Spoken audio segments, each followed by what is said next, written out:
Welcome to Global Dispatches, a podcast about foreign policy and world affairs. I'm your host, Mark Leon Goldberg, editor of UN Dispatch. And in this show, we discuss topical global issues, have conversations with foreign affairs thought leaders and newsmakers, and give you the context you need to understand the world today. Go to globaldispatchespodcast.com to learn more. And now on with the show. I have a special episode today pegged to the 75th anniversary of the signing of the United Nations Charter. This is the founding treaty of the United Nations. It spells out the rules and procedures of today's UN, but perhaps more importantly, it brought to life the idea of collective security and international cooperation through an international organization. On June 26, 1945, after months of negotiations in the city of San Francisco, representatives from 50 countries signed the Charter of the United Nations. In October that year, after the requisite number of countries ratified the Charter, the UN was born. So, to mark the 75th anniversary of the signing of the UN Charter, I am re-releasing a conversation I had with author Stephen Schlesinger, who wrote the definitive book about the 1945 San Francisco Conference. The book is called Act of Creation. Stephen Schlesinger and I recorded this conversation exactly 5 years ago when the UN turned 70. And it was an interesting and fun conversation about the history of the UN Charter, which includes some kind of wild scenes and post-war diplomatic intrigue. So I am glad to re-release this episode to you on the 75th anniversary of the UN Charter. And while I have your attention on all things UN 75 related, I want to plug a series I'm currently producing in partnership with the United Nations Association of the United States. And that series commemorates the 75th anniversary of the UN by giving you an inside look into how the UN is marking the occasion. The third and final episode of that series will publish on Monday, June 29th. So look out for that, and you can view previous episodes in that series by going to globaldispatchespodcast.com or just searching the archives of the podcast. Thank you. All right, now here is my conversation with author Stephen Schlesinger. Well, it's an odd story, actually. The alliance leaders of the Second World War, Stalin, Churchill, and Roosevelt, were all meeting in Yalta in Russia in February of 1945 to set up the final plans for the conference. The Secretary of State at that time, in the U.S. Secretary of State, was Edward Stettinius, and Roosevelt and he were trying to figure out where the conference should take place. And one morning, while he was at Yalta, Stettinius woke up having had a dream the night before, which he said, "I saw the city of San Francisco as the place where we should have the conference, because it was kind of equal distance between Asia and Europe, and therefore a kind of more central spot for sort of unifying all the nations of the world." And Roosevelt said, "Okay, let's do San Francisco." So it came to him in a dream. That is an odd story. What was the reputation of San Francisco in the early 1940s? Well, it was primarily a sort of naval place for all the shipping and armaments which were going out into the Pacific War. And also was still considered a new city by standards of the history of America. And for a lot of different reasons, symbolism of San Francisco representing lots of different courses of history and immigrants from all over the world and so on. So from that point of view, he did have a point to make. And as it turned out, San Francisco was a terrific place to have the conference. Okay, so let's back up a little bit. What's the etymology of the term the United Nations? Like, who came up with that turn of phrase? Well, there's a lot of thoughts about where he came up in terms of the past. I mean, it's been seen in poems. It's been brooded about in terms of different statements made through history. But the way most people represented in terms of the more modern-day United Nations is that when Churchill was visiting the White House back in 1941, in one of his many meetings with FDR, Churchill was actually taking a bath, and Roosevelt suddenly had this terrific idea that with all these countries being part of the alliance against the Nazi and the Japanese, all united in this one purpose, why not call this group the United Nations? And so he barged into the bathroom where Churchill was taking a bath and said, I have this great idea for what the name of this organization should be, the United Nations. And of course, Churchill, taken aback, but said, great, and that's what they agreed on.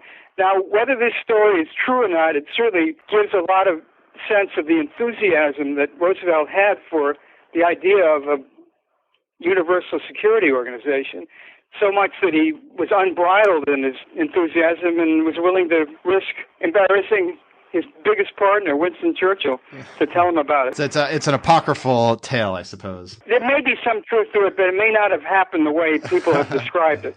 Well, that's amazing. But in general, it's probably fair to say that it was in meetings between Roosevelt and Churchill. And Roosevelt is probably the originator himself of the term. Yes. I, as far as I can see in the research that I've done, Roosevelt was the man who came up with the term. Okay, so, it's one thing to come up with the term. It's another thing to put the idea of the United Nations into a formal treaty document. In what context did the first drafts of what would later become the United Nations Charter first appear? Well, what happened was that, just to give a little background on this, Roosevelt was the Assistant Secretary of Navy during the Woodrow Wilson administration, and Wilson had proposed the League of Nations when he was at the Versailles Peace Conference ending the First World War, and the League was his concept of a international security organization. But when he brought it back to the United States, the U.S. Senate turned against it and refused to ratify the treaty. But Roosevelt had been a great enthusiast for the League, and when it got buried by the American Congress, he kept in the back of his mind the notion that I'm going to resurrect something like the League because I believe truly that you can't have peace in this world without a security organization. And so when he became president in 1932-33, he started fiddling around with ideas of resurrecting the League in some new clothing. But it wasn't really until the beginning of the Second World War, when he realized that the U.S. might get embroiled in the battles in Europe, that he secretly instructed the U.S. State Department to start drafting a charter for a new security organization, which, by the way, at that time was not yet named the United Nations. And it was to be based on the League of Nations Charter, which had failed, 20 years earlier.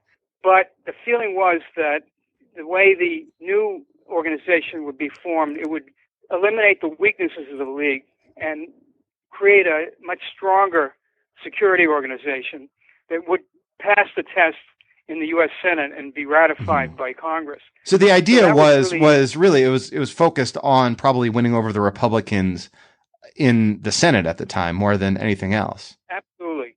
Mm-hmm. Absolutely. So how did he sort of act on that in terms of drafting what would become the UN Charter? Well, there were significant differences between the way the UN Charter was developed and the way the League of Nations Compact or Covenant had been drawn up. The biggest difference was that under the UN Charter, there would only be 5 countries who would have the veto power. Under the League, all countries that joined the League had the veto power, which meant that a single country in the League could basically, a rogue country could stop any action by the League if it wanted. But if you only had 5 countries with a veto, it was more likely that this security organization would actually act in pursuance of the goals of stopping aggression. So that was one big difference. Another big difference was that when the UN Security Council makes a decision, it's automatically binding on all the member states of the United Nations. Whereas in the League, anytime the League made a decision, it had no binding effect on the membership. Purely voluntary act whether they were going to follow what the League decided or not. So those are two very significant differences between the UN and the League of Nations, and it was one of the reasons why the U.S. Senate was more willing to accept the UN Charter than it ever was willing to accept the League Charter. So who first put pen to paper to create the earliest draft of the UN Charter? Was it the State Department?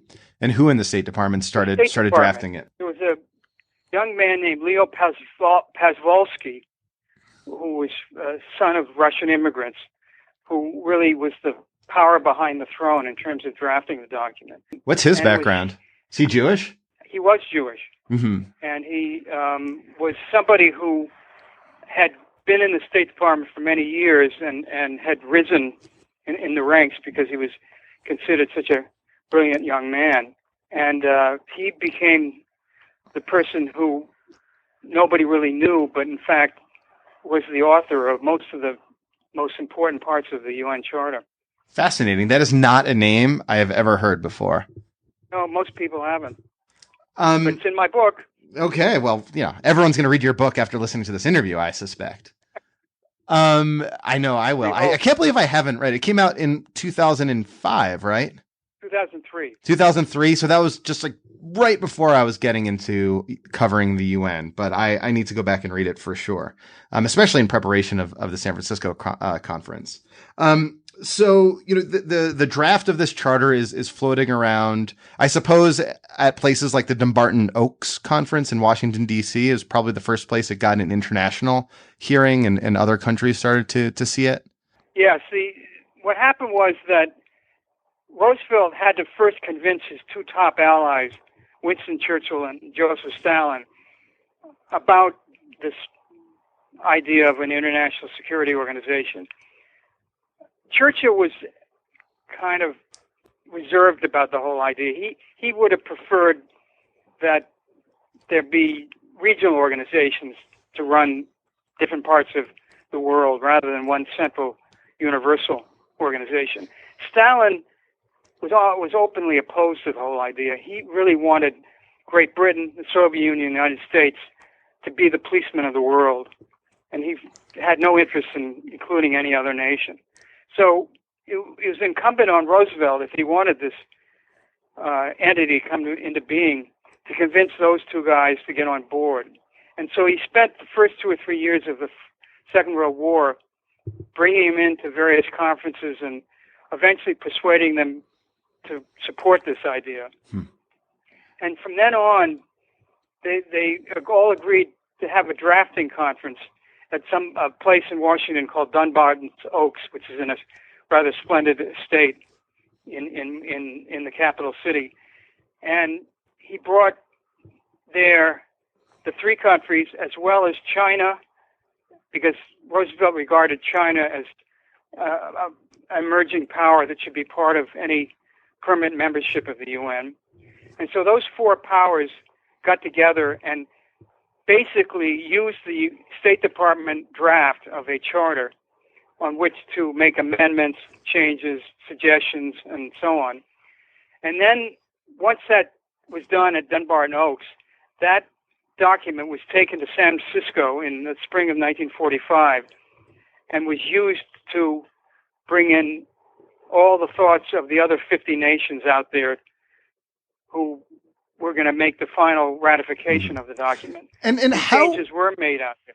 Well, let's talk about that. First, though, how was membership decided and who got to attend the San Francisco conference? Membership was really based on whether countries had participated in the alliance against the Nazis and the Japanese. If you were neutral or obviously supported the bad guys, you were not going to be invited to the conference.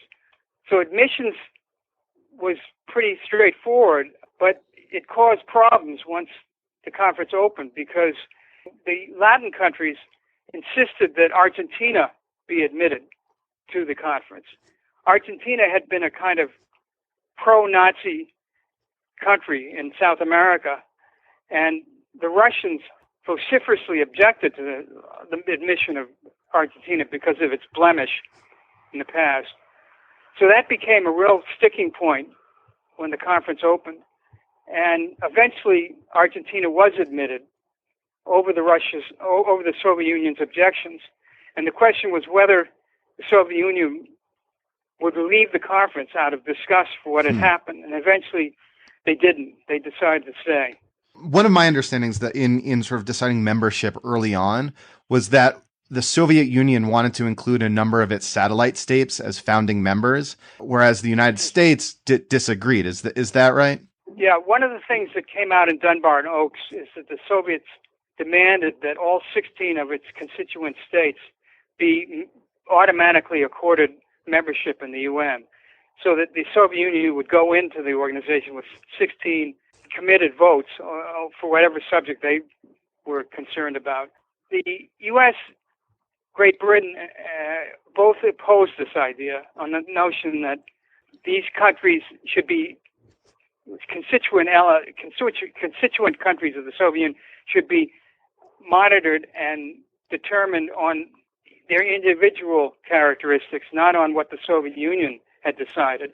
And that in any case, the United States and Great Britain were not coming in with, a set of votes of dependent countries. The Soviets finally retreated from this position and agreed to 3 votes instead of 16 at the Yalta conference. And that was what, like votes with Russia, Ukraine, and Belarus. Belarus, okay. And so those were the 3 that were allowed into the conference in spring of 1945 at San Francisco. I mean, so it's interesting. So, in San Francisco, it's still an incipient Cold War rivalry. I mean, it wasn't a Cold War at this point, but the incipient or the nascent rivalry between the U.S. and Russia seemed to dominate diplomacy at the San Francisco conference. Yeah, I would say that as the Second World War started coming to an end, the nature of a totalitarian system like Stalin's and a democratic system like the United States, their differences in outlook on the world suddenly came to the surface. They'd been buried during the Second World War since they were in this alliance against the Nazis. And that difference started to percolate up into the deliberations at San Francisco. Molotov, who was the foreign minister for the Soviet Union, came into that conference with a certain amount of asperity about what was going on. He was very distrustful of what was happening in the conference, though he'd been, as one of the leaders of the Soviet Union, a partner in all the early deliberations. And so much of the conference was about the conflict between the United States and the Soviet Union about certain features of the UN Charter. And had those conflicts not been ironed out, there wouldn't have been a UN today. I'm wondering, so, after the fall of the Soviet Union, it seems that the defining feature, the defining conflict in the United Nations was not really between, the United States and Russia, but really between wealthier developed countries and less wealthy developing countries. That sort of seems to be in a lot of the key UN debates these days, a key dividing line on a lot of mostly procedural issues about how the UN operates, but also on development issues as well. Was there any indication back in 1945 that this division between the wealthier countries and the less wealthy countries might be such an important feature of diplomacy at the United Nations later on? Interesting question.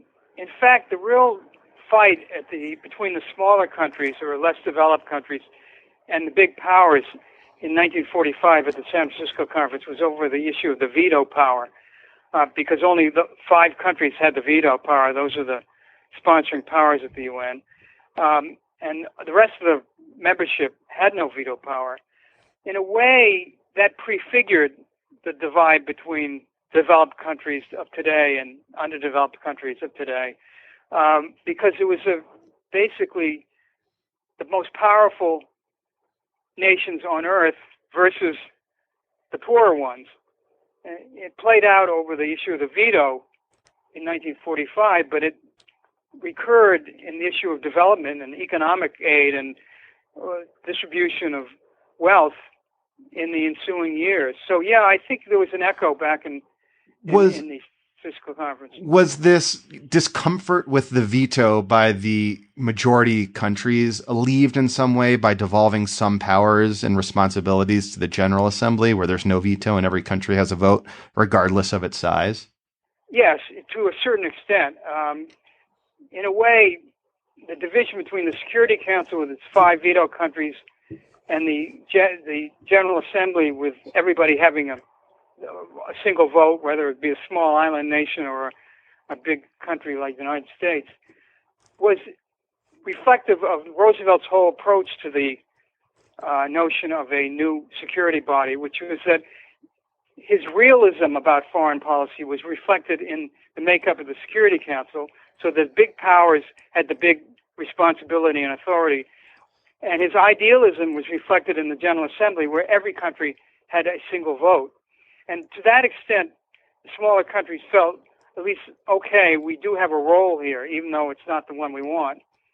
On the other hand, even with that configuration pleasing the smaller countries, it still upset them that they were being fenced out of the whole veto idea. Speaking about Roosevelt, he died just, days before the start of the conference, right? I mean, how did 12 that... days before, yeah. 12 days before the start of the conference in April 1945, Roosevelt, who's, as you said, literally like the brainchild of the United Nations, passes away. What effect did that have on the conference attendees? A lot of people were totally bewildered about what would happen because nobody knew the man who just took over the presidency, Harry Truman. They had no idea who he really was. This is a man, Truman, who had never gone to college, had been abroad once in his life in Europe during the First World War when he was a soldier.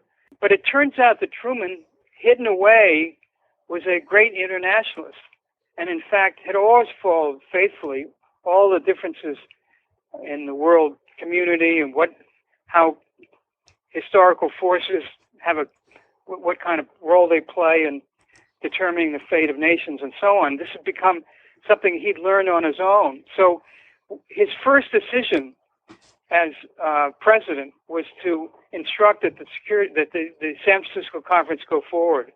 And he talks about it in his memoirs as one of his proudest decisions. What were the big personalities in the room in San Francisco? Well, there were 2 remarkable human beings from the Republican ranks and from the Democratic ranks who dominated many of the sessions that were held out in San Francisco. The first was Tom Connolly, who was a Texas Democrat, who sort of represented the whole Roosevelt view of the UN and its future. And then there was a Republican named Senator Arthur Vandenberg, who had been a one-time isolationist, but literally the year before San Francisco had converted to internationalism, and he came on to represent the Republican side of the deliberations. And Roosevelt had deliberately made sure that the 8-man delegation was split equally between 4 Democrats and 4 Republicans, because he had seen what happened, the mistake that Wilson had made in Versailles, where he only sent a basically Democratic delegation with only 1 or 2 nominal Republicans. He wanted to make sure the Republican Party felt as invested in the outcome of San Francisco as the Democrats did, because otherwise he knew the treaty would never pass. And eventually the Senate ratified it almost unanimously, right? Overwhelmingly, 89 to 3.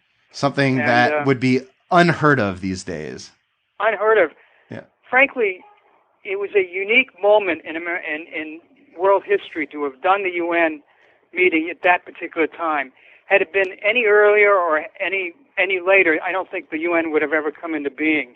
And but Roosevelt took advantage of that particular moment to bring these countries together, and he was able to do it. If you try to pass a UN treaty today in the U.S. Senate, there's no question it would be voted down. Oh, they tried. Last time they tried was the Disabilities Treaty a couple of years ago, and that failed miserably, and embarrassingly so. Two more quick questions. One, what's the day? What's June 26, 1945 like? That is the day that the final end comes to the 2-month-long San Francisco conference, and Harry Truman comes out and gives a marvelous speech in which he warns Americans that he knows that the U.S. has refused to ever join an international organization, but he says if we want to have our security assured in the future, we have to be part of this great new UN body. And he says we're going to have to give up some of our powers in order to join it. We can't simply go around doing things unilaterally anymore.